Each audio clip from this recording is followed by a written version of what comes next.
Students, आज हम study करेंगे क्लास 8th का चैप्टर नंबर 3 वाव साइंस का। इसका हमने लास्ट वीडियो में स्टडी किया था साउंड के इंट्रोडक्शन के बारे में। अब हम स्टडी करेंगे कि साउंड जो है वो हमारे कान तक कैसे जाता है। तो सबसे पहले उसके लिए हमें स्टडी करना होगा अपने कान के स्ट्रक्चर को। तो इसमें क्या होगा कि हमें हमारे कान के अंदर साउंड कैसे जाती है उसके बारे में बताएंगे आज हम। तो ये देखिए, ऐसा होता है हमारा कान बाहर से। इसके 3 हिस्से होते हैं। फर्स्ट है आउटर, फिर नेक्स्ट है मिडिल और लास्ट है इनर ईयर। ये इसके छोटे छोटे नेम्स लिखे हुए हैं ना अलग अलग।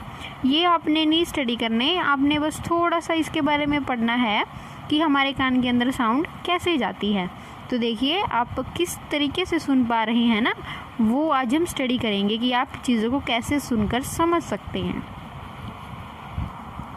तो स्टूडेंट्स, सबसे फर्स्ट है कि जो साउंड है वो एंटर करती है हमारे कान में थ्रू ईयर, आउटर ईयर।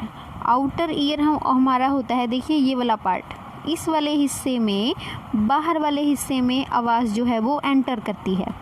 इसमें एंटर करने के बाद वो जो आवाज़ है वो स्ट्राइक करती है हमारे ईयर ड्रम्स के ऊपर। ये हमारा ईयर ड्रम है, यानी कि कान का पर्दा जिसको बोला जाता है, वो होता है हमारा ईयर ड्रम। तो उससे क्या होता है कि जो आवाज़ है ये उससे वाइब्रेट होता है धीरे धीरे। तो जैसे ये वाइब्रेट होगा तो इसकी जो विंडो है, ये ओवल विंडो जिसको बोलते हैं, oval window vibrate and movement of the fluid in कोल्चिया टेक्स प्लेस। तो इसके अंदर जो है आवाज़ की वाइब्रेशंस होती हैं। तो जैसे जैसे वाइब्रेशन होंगी ना, यहाँ वाइब्रेशन ये बार बार इसको हिट करेगा। तो जैसे ये इसको हिट करेगा, फिर नेक्स्ट देखेंगे हम कि इसके बाद हमारी ये मेम्ब्रेन जो है ये वाइब्रेट करेगी और रिसेप्ट करेगी, मतलब रिसेप्टर होता है ये हमारा जो है बेंड एंड दस एंड्स, यानी कि ये यहाँ पे बेंड होता है बार बार, जिससे क्या होगा कि जो आवाज़ बार बार ये हिट करेगी ना इससे, तो इससे इसके अंदर इलेक्ट्रिकल इम्पल्स बनेगी। इलेक्ट्रिकल इम्पल्स जो है वो हमारे ब्रेन को भेजी जाएगी, जो क्या करेगा कि वो हमारी ऑडिटरी नर्व्स के ज़रिए, यानी कि वो नर्व्स, वो नसें जो हमारी सुनती हैं बातों, मतलब चीज़ को सुनती हैं, उनमें जो है भेजेगा, जो हमारे फिर कान के अंदर उनका एनालिसिस किया जाएगा कि ये साउंड कैसी है, क्या बोल रहा है सामने वाला इंसान, और फिर हमें वो सारी चीज़ समझ आएगी। तो ये इसका स्मॉल सा कॉन्सेप्ट है, आपको ये सारी चीज़ें याद रखने की ज़रूरत नहीं है अभी।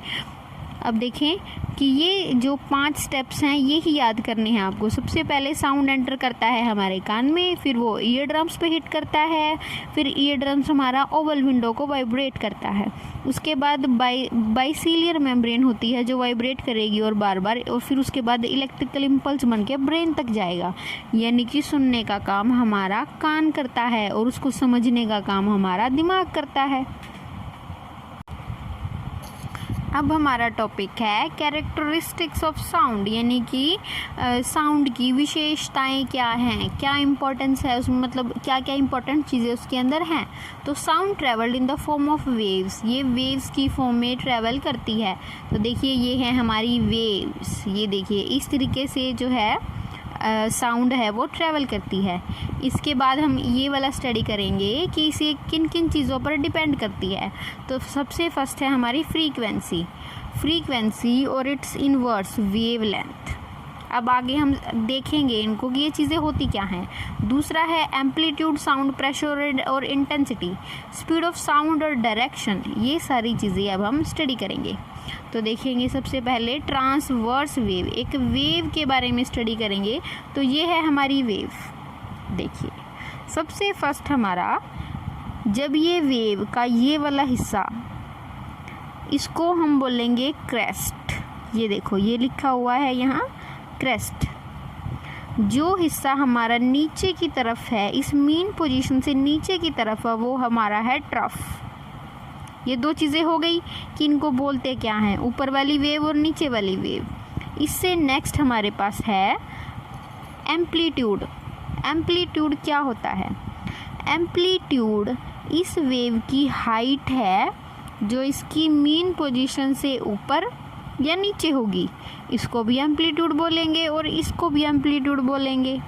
अब एक इसके बाद है हमारा वेव लेंथ। वेव लेंथ हमारी दो कंटिन्यूस एक जैसी वेव्स के बीच की लेंथ, उसको हम वेव लेंथ बोलेंगे। ओके, ये है हमारी वाइब्रेशन।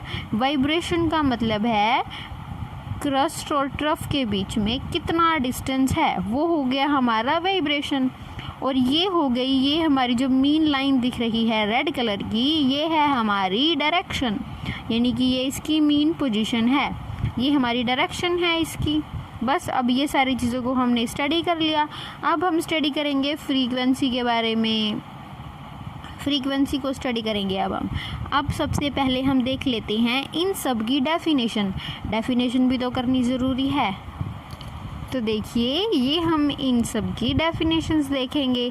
तो ये हमने पहले देखा था, इन सब को हमने देखा था ना कि एम्पलीट्यूड था, उसमें वेव लेंथ थी। अब देखेंगे फ्रीक्वेंसी और टाइम पीरियड को।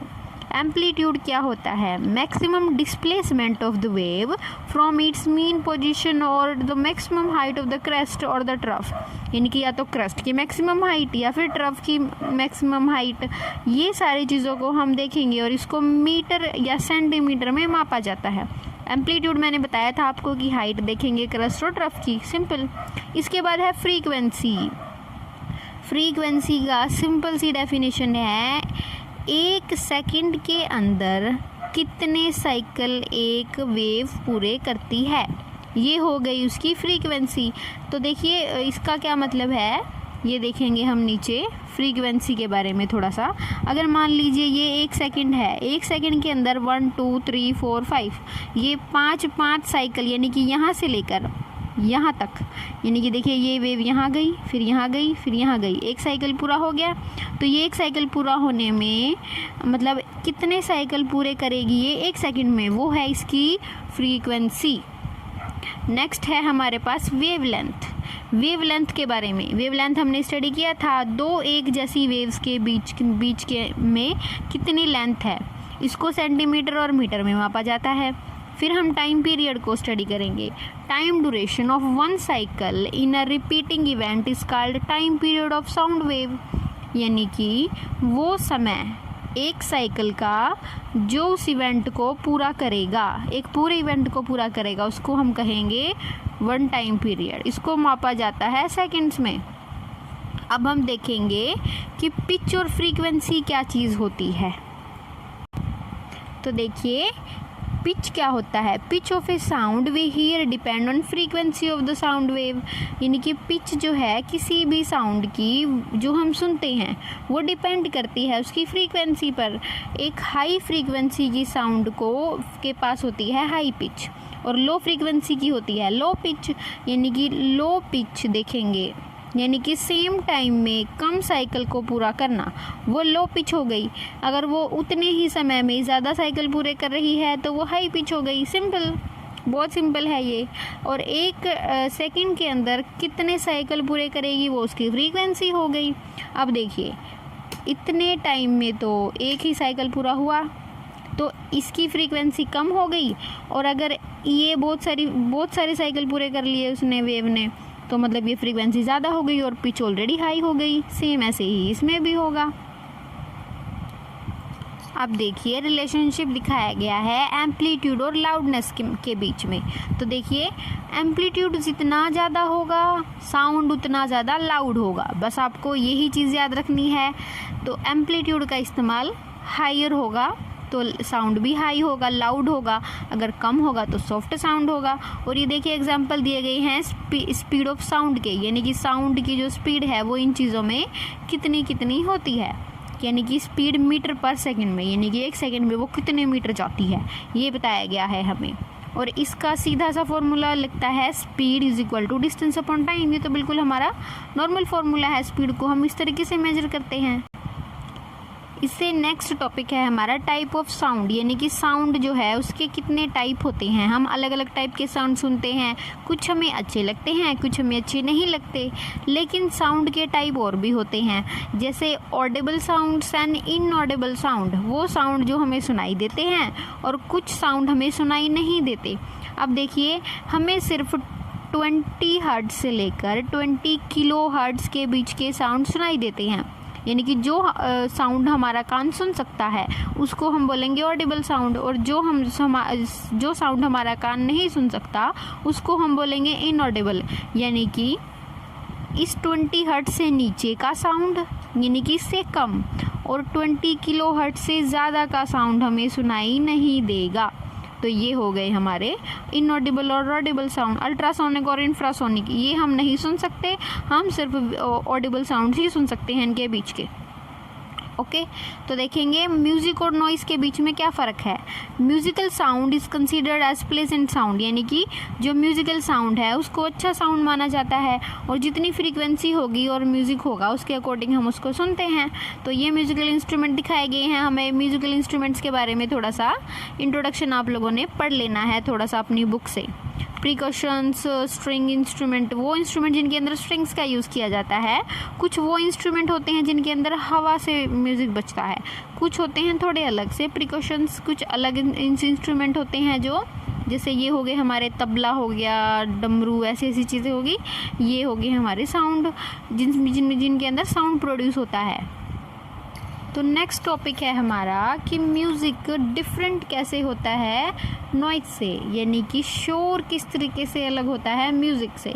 तो नॉइज़ वो साउंड है जो हमारे कानों के लिए अनवांटेड है, जो हमें अच्छा नहीं लगता, लाउड है, डिसरप्टिव है और सुनने पे तो अनप्लेजेंट होता है ये, विच इज़ कॉज्ड डिस्कम्फर्ट, जो हमें अच्छा फील नहीं होता जो सुनने के बाद। और जो हमें अच्छा लगता है उसको हम बोलते हैं साउंड, यानी कि automobiles, loud speaker, television, radios वगैरह, इनका साउंड हमें कई बार अच्छा नहीं लगता, तो ये नॉइज़ पोल्यूशन बोलते हैं इसको। तो ये नॉइज़ पोल्यूशन का रीज़न होता है। तो देखिए इसके harmful effect, irritation, nervousness, increase stress, increase blood pressure, sleep disturbance, hearing loss and year damage, ये हो सकते हैं साउंड पोल्यूशन के इफ़ेक्ट हमारे शरीर के ऊपर। अब हम उसको दूर कैसे कर सकते हैं नॉइज़ पोल्यूशन को? टीवी की वॉल्यूम को कम करके, रेडियो की वॉल्यूम को कम करके, लाउड स्पीकर का यूज़ कम करके, और प्ले नहीं करना हमें लाउड म्यूज़िक ड्राइविंग करते टाइम, और नॉइज़ अब्जॉर्बेंट्स का यूज़ करना चाहिए मशीन के अंदर जो है नॉइज़ लेवल को कम कर दें। Follow the limits of the prescribed noise level, यानी कि नॉइज़ लेवल का हमें नॉइज़ लेवल के लिए जो प्रिस्क्राइब की गई हैं चीज़ें उनका यूज़ करना चाहिए। अब देखो ये इसकी कुछ टेबल दी गई है कि फायरवर्क में कितना होता है ये साउंड डेसिबल्स में, तो वो हमें बताया गया है कि कितना कितना सुनाई देगा हमें, कि ज़्यादा से ज़्यादा। देखो ये फायर क्रैकर का फायरवर्क्स का सबसे ज़्यादा है, यानी कि बॉम्ब फटने जितना तेज़ हमारे पास धमाका सुनाई देगा। तो ये चैप्टर यहाँ पे ख़त्म हो जाता है। ओके तो इसके जो हैं क्वेश्चन आंसर मैं टेलीग्राम चैनल के लिंक शेयर करूँगी इसी वीडियो के डिस्क्रिप्शन में, आप लोग वहाँ से जाके चैनल को सब्सक्राइब कर लेना, ज्वाइन कर लेना नॉर्मली चैनल को, जिससे क्या होगा कि आप वहाँ से जाके अपने क्वेश्चन आंसर की फ़ोटो को डाउनलोड कर लेना अपने फ़ोन के अंदर, फिर उसके अंदर से आप क्वेश्चन आंसर को जो ईज़िली जो है लिख लेंगे, लॉन्ग भी और शॉर्ट भी। Okay thank you so much.